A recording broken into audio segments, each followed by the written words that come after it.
Hello everyone and welcome to our video series on the Hebrew Gospel of Luke. This is session number 1, Translation Update.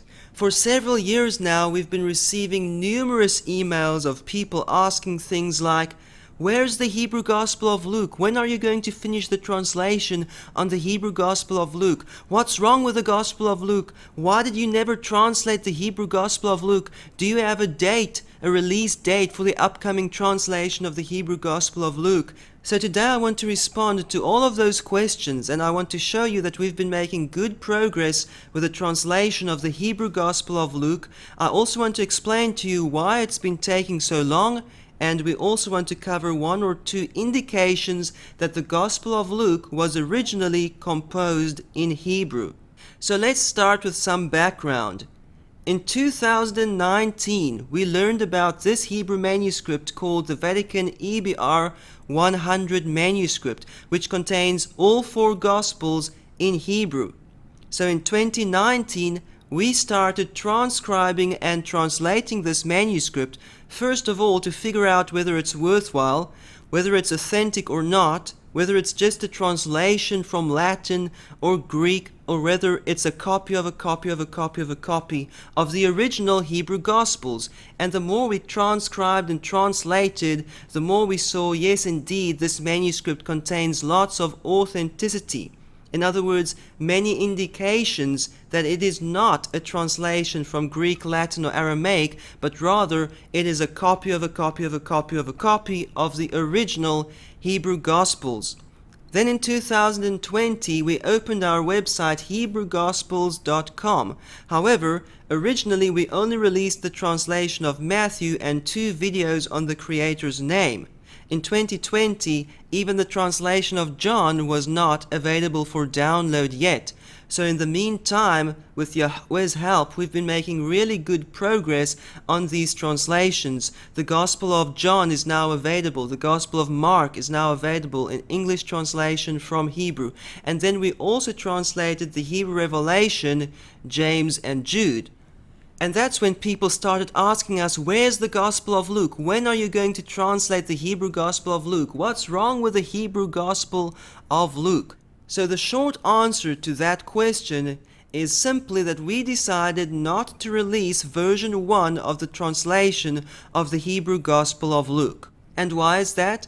We noticed that the text of Luke in the Vatican manuscript was copied with slightly more speed and slightly less care than the other Gospels.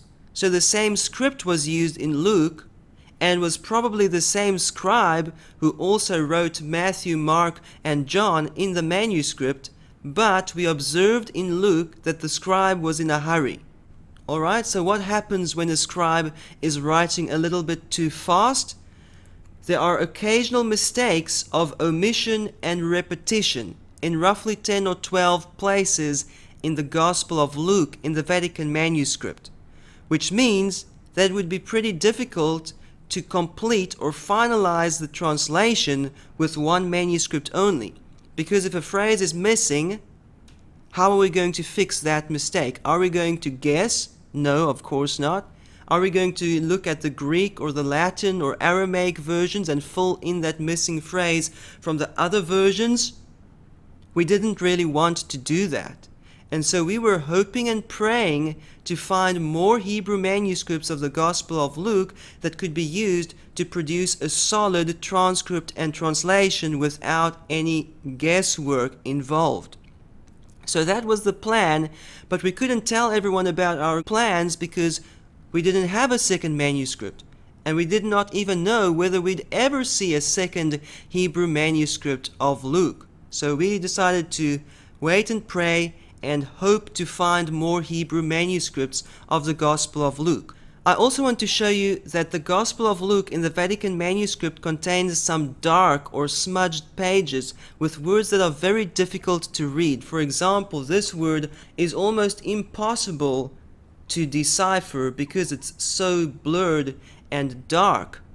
Now, if we look at the Greek version, we can guess it should say Avraham, but we didn't want to guess or assume anything. But if we could find a second Hebrew manuscript of Luke, we didn't have to guess, because then in the second manuscript we'd be able to see whether it says Avraham in that particular location or not. So this is another reason why we really wanted a second Hebrew manuscript for the Gospel of Luke. Now, let's talk about the script in Luke versus Matthew, because I told you that we could observe that the scribe was in a hurry. Now, for us, it was more like a general observation. If you see this Hebrew manuscript for the first time, you'd probably think that the script is exactly the same in Matthew and in Luke.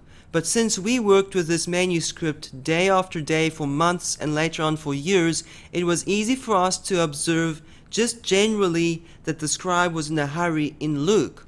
And now I want to give you some specific examples that you will also be able to identify that show us that the scribe was in a hurry when he copied the Gospel of Luke. So our first example is this word hamalach. Hamalach means the messenger or the angel. Now, as you can see, in this blue box we have the same word from the Gospel of Matthew, but it has this added waw or vav at the start, meaning and, hamalach, and the messenger.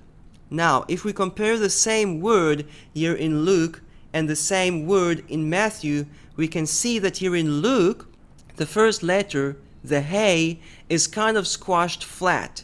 Can you see it's much shorter in the up-down direction than it is in the left-right direction?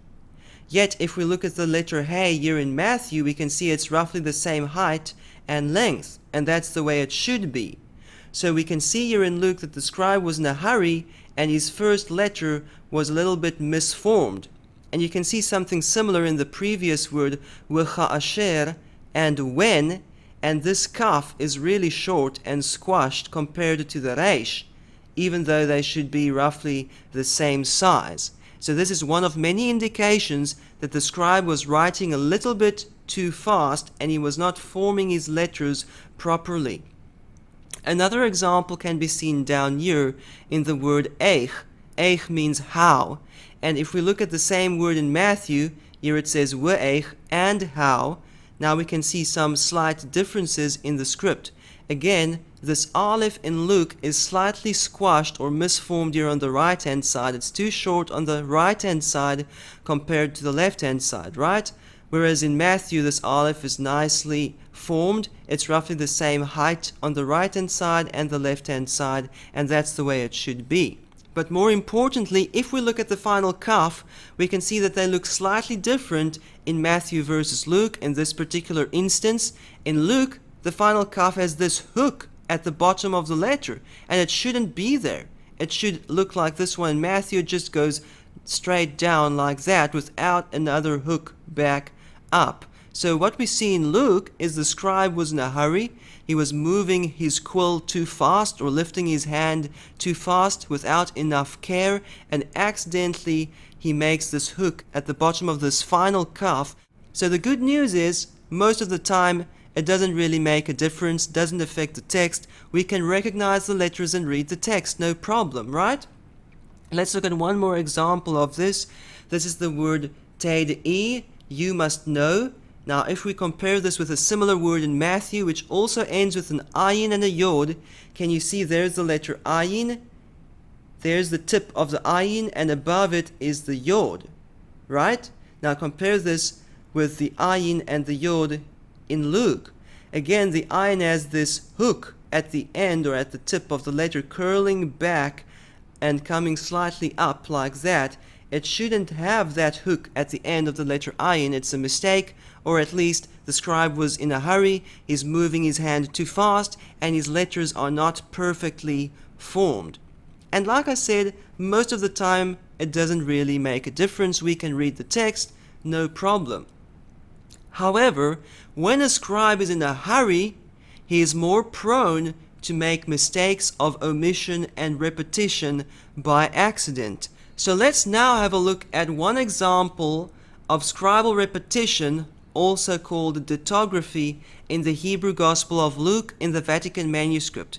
And by the way, I'm using this word aditography in a very general sense to refer to any accidental scribal repetition. Some other people use it more specifically to refer to the accidental repetition of letters in the text. I'm using it to refer to any accidental repetition. And we see here the repeated phrase, which was repeated by accident, is she'enan yodein, which they do not know.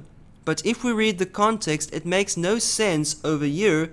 This phrase should be written at the end of the sentence.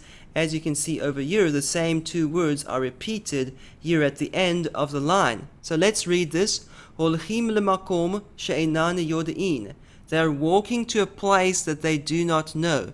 And by accident, the scribe of the Vatican manuscript repeated this phrase, she'enan yodein, back here at the beginning of this line, and it's a mistake. So how did this mistake of accidental repetition enter the text? Usually it happens this way. The scribe is writing his new manuscript based on an older manuscript or older scroll, right? So he's looking back and forth, back and forth, back and forth at the old manuscript, then at the new manuscript, then back to the old manuscript, then he copies that phrase into the new manuscript, and sometimes when he looks back at the old manuscript, his eye catches the wrong word, which is similar to the word that he's looking for, and he reads the wrong phrase in the old manuscript, and he ends up copying the wrong phrase in the new manuscript. And very often these mistakes occur when the same word or phrase appears several times in a passage, and then the scribe's eye jumps from the one occurrence of the word to the previous occurrence of the word, and everything in between gets repeated. Or the scribe's eye jumps from the first occurrence to the second occurrence, and he accidentally omits everything in between. So this is a very typical scribal mistake to make, but it's more frequent when scribes were in a hurry. Now, as you can see, afterwards several people marked this phrase as a mistake. One scribe placed 3 dots above each of these words, indicating that they are erroneous and should be omitted from the text. Another scribe drew a line above each of these words to mark them as mistakes. And yet another scribe drew these diagonal lines through these 2 repeated words to mark them as a mistake, to show that they should actually not be included when reading the text. And as you can see, it's very easy to correct these mistakes of accidental repetition, because all you have to do is identify the repeated words, remove them from the text, and the problem is solved. However, the opposite mistake, where a scribe accidentally omits words or phrases from the text, is much more difficult to correct, because then information is missing from the text. So let's have a look at one example of scribal omission in the Vatican manuscript in the Hebrew Gospel of Luke, and this is also known as homoteleuton, and again we use this word in a very general sense to refer to any accidental scribal omission. So this is Luke chapter 11, and let's start reading over there. Ka'asher haruach bilti naki yotzei min ha'adam.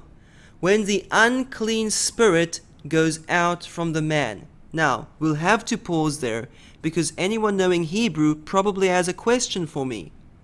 Why does it say bilti naki? Why does it not say tamei? Tamei is the standard Hebrew word for unclean. So if it wanted to say an unclean spirit, why does it not use the word tamei? And this is where many people will jump to a conclusion and say, look, this is worthless. This was translated from Latin by a scribe who knew nothing about Hebrew. Hang on a little bit. Before we jump to a conclusion, we need to ask the question, why is it not tamei or tame'ah? Why does it say bilti naki? Is it a mistake, or is this a purposeful feature of the Hebrew text? We need to ask that question before we jump to a conclusion. So if we look at the context, 2 lines down it says menuka baya'im, cleaned with shovels. And interestingly, this word menuka is from the same root as the word naki. The root word is naka. The passive participle, in this case feminine, menuka, cleaned, and an adjective naki. Both these words are from the same root word naka, meaning to be clean or pure or free from. So if we look at the context here, it seems that this unusual phrase bilti naki may be used on purpose to make a word connection between the unclean spirit and the cleaned house, so that the same word is used in unclean and clean. Bilti is the negative without, naki, clean. And by the way, did you know that a very similar expression to bilti naki is found in the Tanakh? Yes, in the Hebrew Old Testament. In 1 Samuel chapter 20, it says, Ki amar, for he said, this is Saul saying, but in context he thought, Mikrehu, it's an accident. Bilti tahor hu. Bilti, without, tahor, pure, hu. He is unclean, or he is impure. The same expression, except that it uses tahor instead of naki. Those are two synonymous words, but it uses bilti tahor and not tamei. Very interesting. So now we learn that this expression bilti naki, similar to bilti tahor, is 100% legitimate in Hebrew. 1 Samuel is not a translation from Latin back into Hebrew by someone who knows nothing about the Hebrew language. No, this was done on purpose. And now we have to ask the question, why? Maybe this is a euphemism. Maybe they did not want to say that David is tamei, so they say he's not clean, bilti tahor. Maybe that's the reason it was done in 1 Samuel. But the reason it was done here in Luke 11 is to make a keyword connection between the unclean spirit and the clean house. Let's move on and read the whole sentence so that you can see the mistake of omission in this passage. It says here, Ka'asher haruach bilti naki yotzei min ha'adam, when the unclean spirit goes out from the man, Holech bimkomot, he goes through various places, mechapes manoach, seeking rest. Ve'eno motzei otah, but he does not find it, menuka bayaim, cleaned out with shovels. He goes through various places, seeking rest, but he doesn't find it cleaned with shovels. Does that make sense? Doesn't quite make sense to me. It seems that something is missing. And if we compare this with the Greek version, we can see that indeed the word find or finds appears twice in this verse, whereas in the Hebrew copy of the Vatican manuscript, the word motzei, meaning find or finds, appears only once. So there's a good chance that the scribe of the Vatican manuscript accidentally omitted everything between the two occurrences of motzei. So he was probably looking back and forth at the old manuscript, at the new manuscript, and he had to continue with the word motzei, and he looked back at the old manuscript, and his eye caught the wrong motzei, and he omits everything between the two occurrences of this word motzei.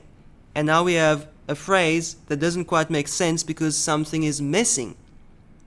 And this is the main reason why we needed a second Hebrew manuscript for the Gospel of Luke. And by the way, I also want to give you some background and show you that similar mistakes occur in Greek manuscripts as well. For example, the famous Codex Sinaiticus shows many examples of scribal omission. Let's just have a look at one such example. And this is from Luke chapter 24. And the verse actually flows across two columns in the manuscript. I just added these two letters from the previous column to make it easier to read.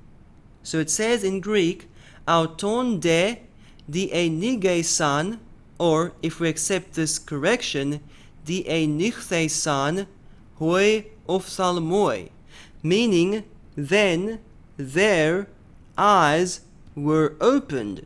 So it's a very different sentence order in English compared to Greek, but that's what it means. Then their eyes were opened, and let's continue reading. Kai autos, aphantos, egeneto, ap auton, and he became invisible from them. Now, does this make sense? Then their eyes were opened, and he became invisible from them. Does that make sense, or is there something missing? It turns out there's something missing from this verse, and the later scribe found the mistake and corrected it in the margin, and he added in the margin, kai epegnosan auton, and they recognized him. And this is a very, very crucial phrase for the whole story to make sense. Remember, these people were on the way to Emmaus, and Yeshua came and spoke with them. He walked with them, discussed prophecy with them, and they did not recognize him. And now in verse 31 it says, their eyes were opened and they recognized him. And that climax of the whole story was accidentally omitted in Codex Sinaiticus by the initial scribe. So how did that mistake enter the text? The word kai. The word kai appears twice in this verse. Kai means and. It's a very frequent word in Greek.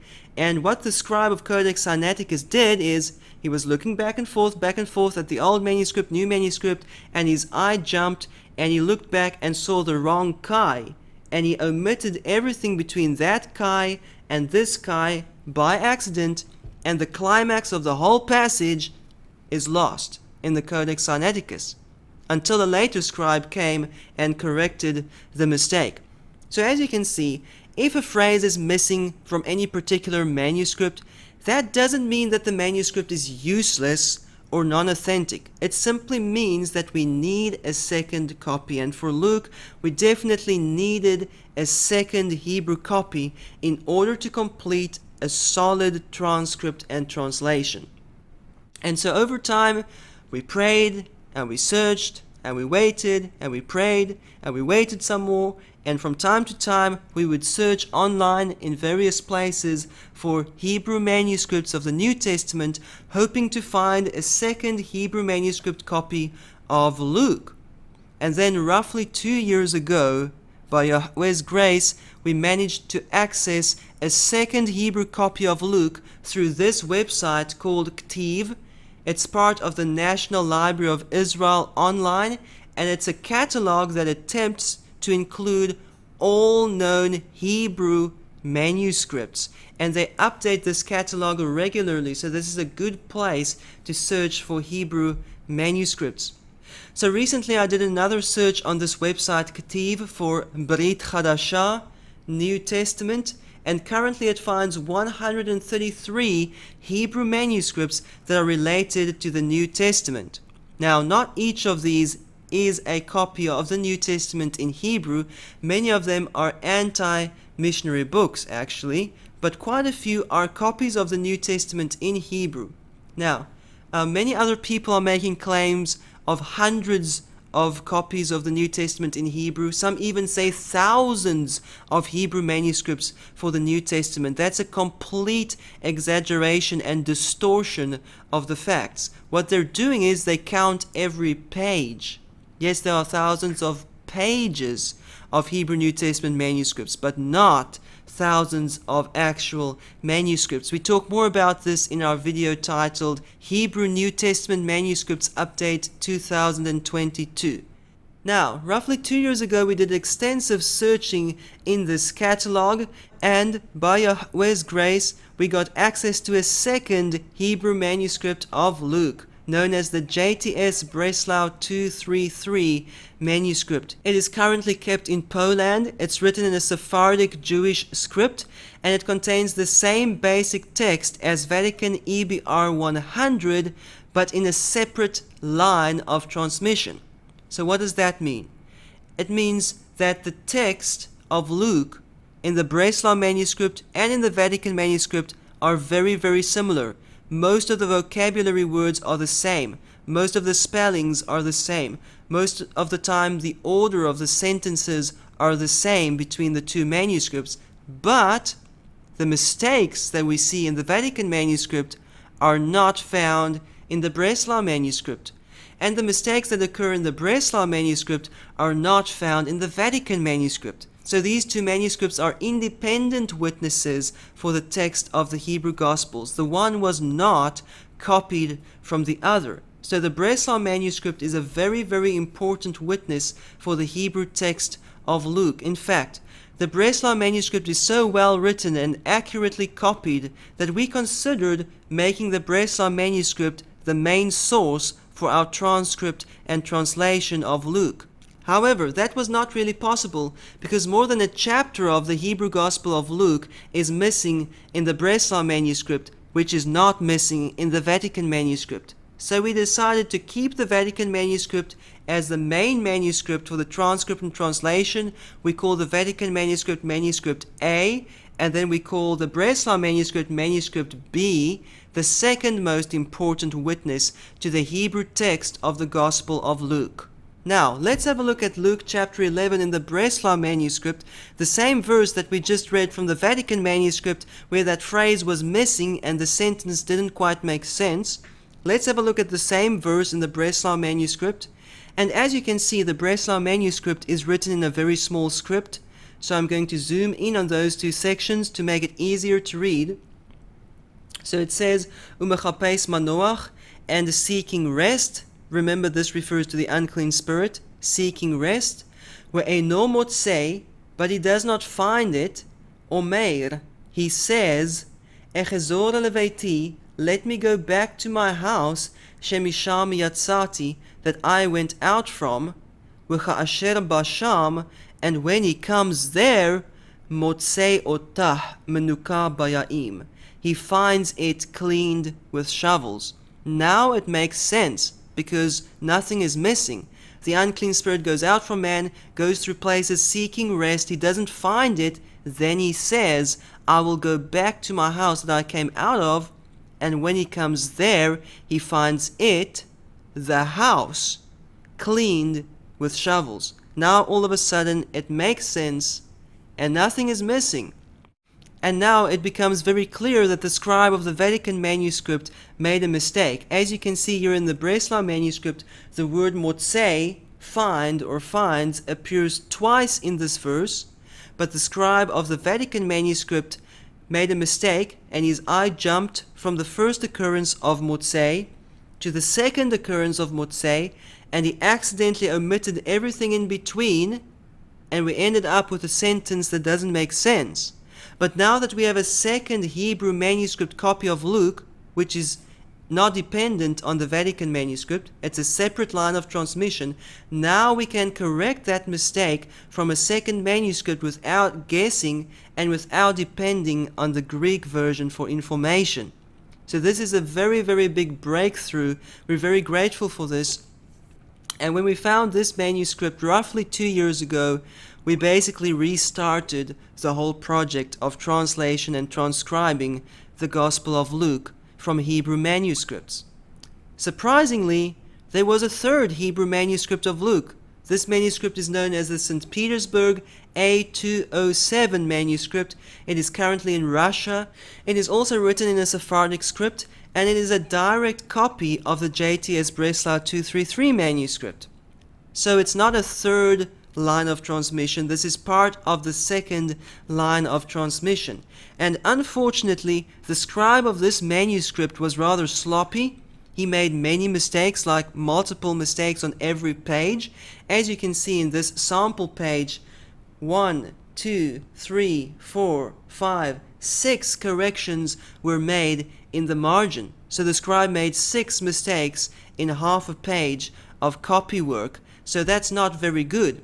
The incredible thing is that a second scribe came along and proofread this manuscript against the Breslau manuscript. And as you can see, the script used here in the margin is very different compared to the script used in the main text. So it's not the original scribe that found his mistake and corrected his mistake. No, this was a proofreader who came and proofread the St. Petersburg manuscript against the Breslau manuscript and corrected most of the mistakes in the St. Petersburg manuscript. So this is the poorest copy we have of the Hebrew Gospel of Luke, but it's not totally corrupt. It's not a complete mess because someone corrected the mistakes. It shows you the incredible success of the proofreading process. This is also why the Masoretic text of the Old Testament is so accurate. It's not because the scribes never made mistakes, it's because they had proofreaders. and the proofreaders would come and double check everything and make corrections. So the St. Petersburg manuscript is very valuable in terms of studying scribal mistakes and corrections, and we call this manuscript C, the third most important witness for the text of Luke. Even though it's the least accurate one, it's important because it teaches us a lot about scribal mistakes and corrections. And then there was a fourth Hebrew manuscript of Luke. This one is from the National Library of Israel, and this is the youngest of all the Hebrew copies of Luke. It's roughly 120 years old, and it's a direct copy of the Breslau manuscript.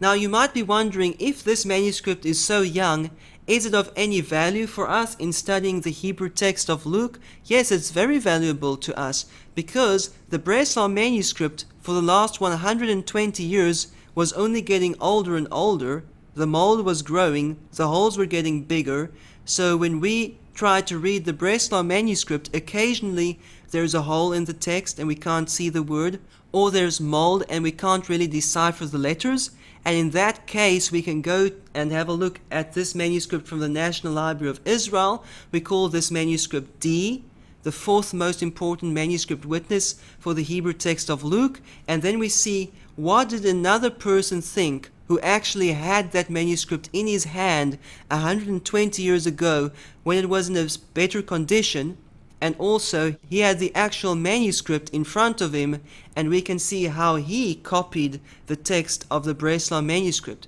So this Hebrew manuscript is important for us to fully reclaim the text of the Breslau manuscript. So as I said, roughly 2 years ago, we started with this big project of transcript and translation version 2 for the Hebrew Gospel of Luke, based on 4 Hebrew manuscripts. So this is a big project. We're comparing every verse, every word, every spelling, and we used this manuscript, the Vatican manuscript, for the main text. However, if we find a mistake in the Vatican manuscript, like that missing phrase we just discussed in Luke chapter 11, then we use the Breslau manuscript to correct the mistake in the Vatican manuscript. And we also include these variants and scribal mistakes and corrections and all that information in footnotes in the Hebrew transcript. So this is a very big project.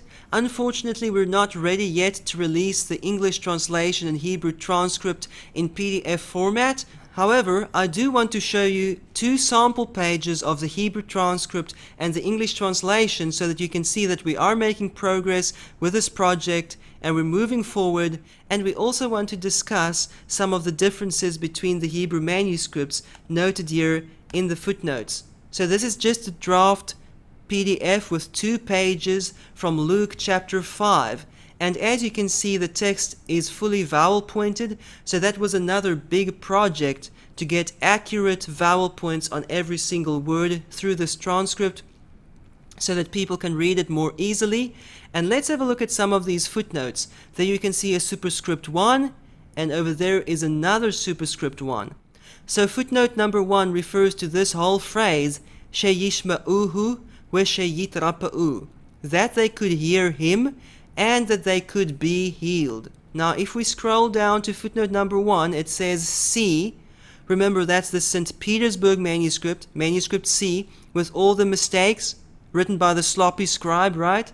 Manuscript C reads, Sheyishma'u yirapa'uhu, that they could hear, they could heal him.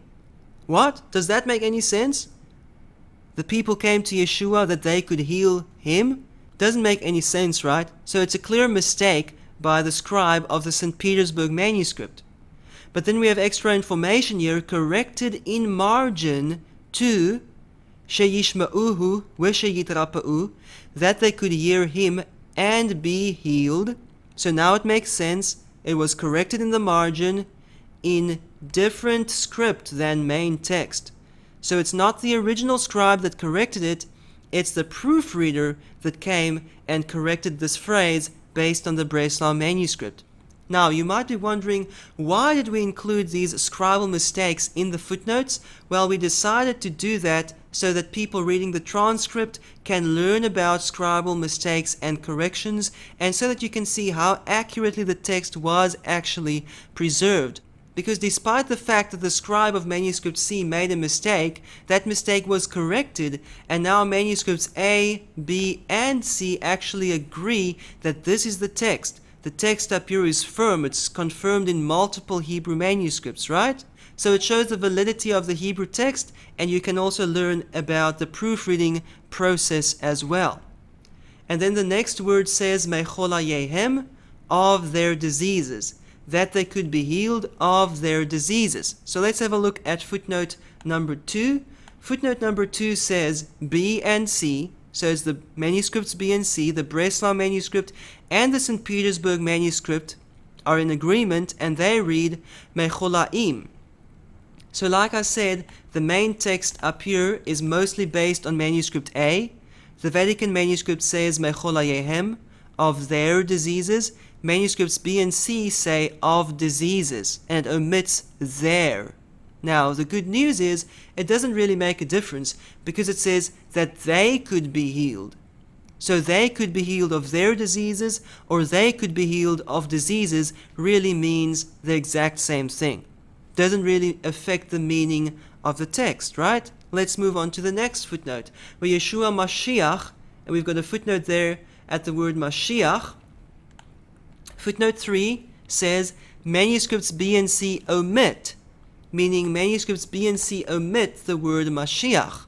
Now, you might be wondering, are manuscripts B and C anti-messianic? Did they delete all the instances in which Yeshua is called the Messiah? No. It's not the case. Manuscripts B and C tend to agree with the Greek version. If the Greek says Christos, manuscripts B and C say Mashiach.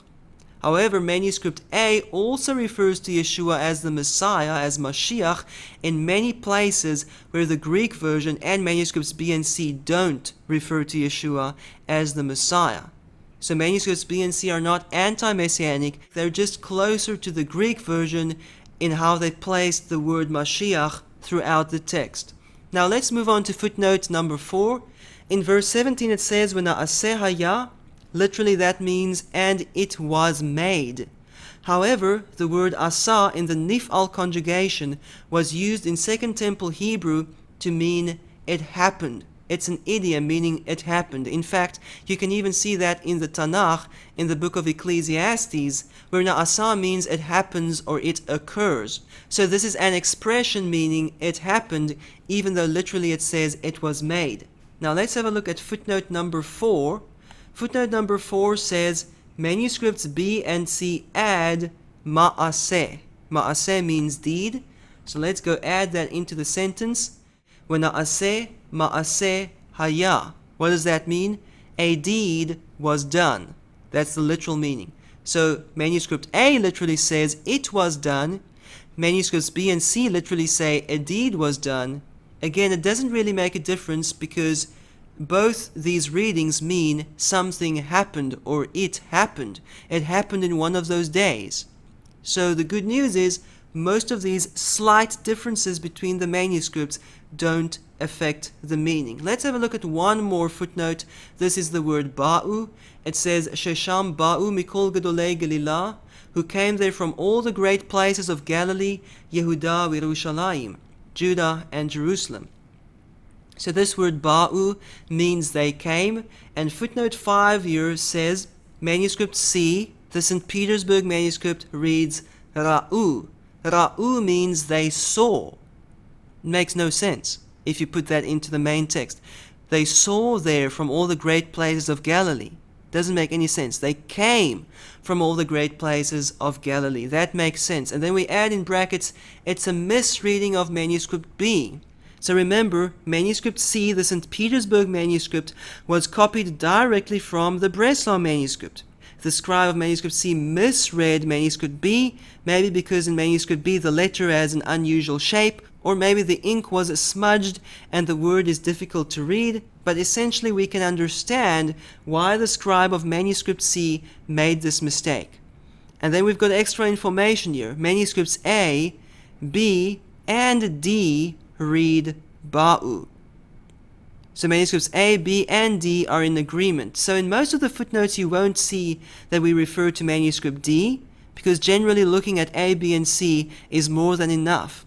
But when the reading of manuscript B is in question, as it is here, because it's difficult to read, we can see why manuscript C has that mistake. Then we also go to manuscript D to get a second opinion of a scribe who had the actual manuscript in his hand. He had that manuscript B, the Breslau manuscript, before him, and he also agrees that manuscript B says Ba'u. So it all comes down to this. We don't have to doubt the text. This word Ba'u is firm. It's confirmed by 3 Hebrew manuscripts. The 4th Hebrew manuscript, manuscript C, has an obvious mistake in it.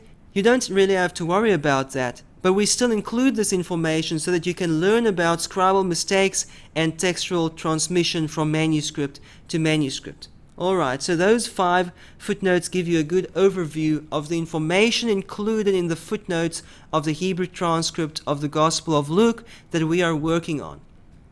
Now let's have a look at something more interesting. A Hebrew keyword theme in Luke chapter 5. This is Luke chapter 5. Let's read in verse 18. Vehine, and behold, anashim nosim ish echad. There were men carrying a man b'mitato, in his stretcher, uvikshu lesumo lefanim, and they sought to place him inside, ulahanicho, this is our keyword, ulahanicho, and to set him lifnei Yeshua, and to set him before Yeshua.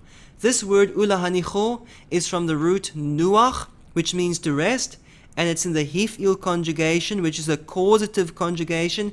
So literally it means to give rest, but it has a variety of meanings. Can mean to set something in position so it rests there, or leave behind, let go, or physically give rest to someone. So it has a variety of meanings, but it's the root nuach in the hif'il, right? They want to set the lame man before Yeshua. Now, let's scroll down and read in verse 21.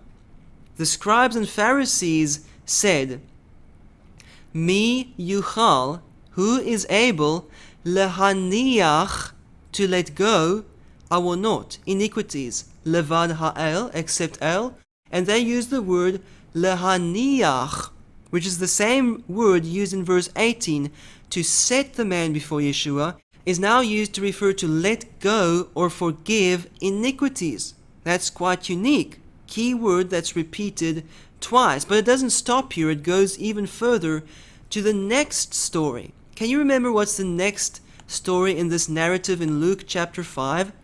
Yeshua called Levi, also known as Matthew, Matitya, to follow him. That's the next story. And the next story is connected to this story of the lame man with Hebrew keywords.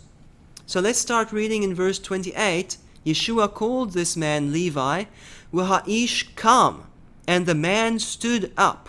Now let's just stop there. What happened in the previous story? The lame man stood up. Right? That was the climax of the previous story. Let's go back to verse 25. Umiyad kam lifnei kulam, and immediately he stood up before them all. So this kam, he stood up, is the climax of the story of the lame man who was healed. And now this makes a connection to the next story, where Levi stands up, where he niach, and he left behind kol inyanao, all his things. Now, this word stood up can be seen in any translation. The man stood up, the lame man stood up when he was healed, and Levi stood up. You can see this in any translation. But this second keyword, hiniach, is again, it's the same word, nuach, in the hif'il conjugation. This is the word that was used. They wanted to set the lame man before Yeshua, who is able to let go iniquities, and now this becomes the key word connection to the next story where the man stands up, just like the lame man stood up, and he leaves behind all his things, just like Yeshua forgave, left behind the iniquities of the lame man, and we have a double keyword connection between these two passages. And I think this is quite amazing. The Hebrew keyword nuach is used 3 times in this section of narrative. It joins 2 different passages together. It joins together the lame man, they set him before Yeshua. It joins together the story of the lame man and the story of Levi, who left everything behind to follow Yeshua. And this is one of many indications that the Gospel of Luke was originally composed in Hebrew. There are many similar examples, but let's compare this particular one between the Hebrew, Greek, Aramaic, and Latin versions. Can you see in the Hebrew the same word is used 3 times? Ulahanicho, and to set him, lehaniach, to let go or to forgive, wehiniach, and he left everything behind. The same word and the same conjugation, just different inflections. The first 2 are infinitives, the last one is a perfect, right? Now let's have a look at the Greek words. The first Greek word is thenai, to set or to place. The second one is aphenai, it's to forgive. Now, you might think they sound similar, but really they're just both in the infinitive form. That's why they both have the same ending. If you look at the first few letters in each of these words, you can see that they're quite different. This one starts with theta, epsilon. This one starts with alpha, phi. These are 2 completely different and unrelated words. They're just both in the infinitive form. There's no keyword repetition there. And then the third one, katalipon, which means he left. Does that sound like thenai or aphenai? Katalipon, no connection whatsoever between the story of the lame man and the story of Levi, who left everything behind. With these keywords as we see it in the Hebrew, it was completely lost in the Greek version. And the same in the Latin. The first 2 words have the same ending because they're both infinitives, but there's no connection in terms of the key word, in terms of the root or the base word between these 3 words in Latin either. However, in Aramaic, this keyword theme was partly preserved because to let go is written in the Peshitta as lemeshbach, to let go or to leave behind. And then he left is washvak, and he left behind. So you can see that the same word, shvak, is used in the last 2 occurrences. So, 3 out of 3 in Hebrew, 2 out of 3 in Aramaic, nothing in the Greek, nothing in the Latin. There's no keyword repetition in the Greek or Latin compared to the Hebrew in this particular case. And there are many examples like this, and we're working to document them in our introduction to the upcoming translation of the Hebrew Gospel of Luke. So I'm really looking forward to that. I hope that you're also looking forward to that. Now let's have a look at 2 sample pages of the English translation of the Hebrew Gospel of Luke. And again, this is just a draft PDF with 2 pages. This is not yet available for download from our website, but we are working on this. And I also want to show you some of the footnotes on the English side. Throughout our English translation, we will also indicate some of the differences between the Hebrew manuscripts. However, on the English side, we're not going to list clear mistakes, nor will we try to list things that don't make any difference in English, because sometimes it's just a difference in Hebrew spelling and you won't even see the slightest difference in the meaning in English. But let's have a look at footnote number 1. Footnote number 1 says, manuscripts B and C omit there. Remember, we just looked at this in Hebrew. Manuscript A says mecholayehem. Manuscripts B and C say mecholaim. So it's the same difference we just looked at on the Hebrew side, and it doesn't really affect the meaning of the sentence. But we still included this in the footnotes for your reference, and also to show you how minor the differences between the manuscripts generally are. And then footnote 2, Yeshua Mashiach departed from there. Manuscripts B and C omit the word Mashiach. We just discussed that difference. Manuscripts B and C generally only use the word Mashiach in the same places that Christos is found in the Greek. Manuscript A often employs the word Mashiach where it's not found in the Greek manuscript. So it's just a basic difference between manuscripts B and C and manuscript A. Manuscripts B and C are not at all anti-messianic. So as you can see, we've been working hard on this transcript and translation for the Hebrew Gospel of Luke. By Yahweh's grace, we've been making good progress, and although we are not ready to release this translation in PDF format yet, we are planning to give you a preview of the entire Hebrew Gospel of Luke in English translation in video format in a separate series of short videos. So stay tuned for that. I'm sure you're looking forward to seeing the Hebrew Gospel of Luke. And in the meantime, rest assured, we're working hard on the Hebrew Gospel of Luke. With Yahweh's help, we've made good progress so far, and with Yahweh's help, we will finish it off. And when it is finished, it will be a very solid transcript and translation based on multiple authentic Hebrew manuscripts of the Hebrew Gospel of Luke. I invite you all to join us again next time in session number 2. We'll be discussing a very important question. Is the Gospel of Luke Hebraic or Hellenistic? Until next time, Shalom in Yeshua Mashiach.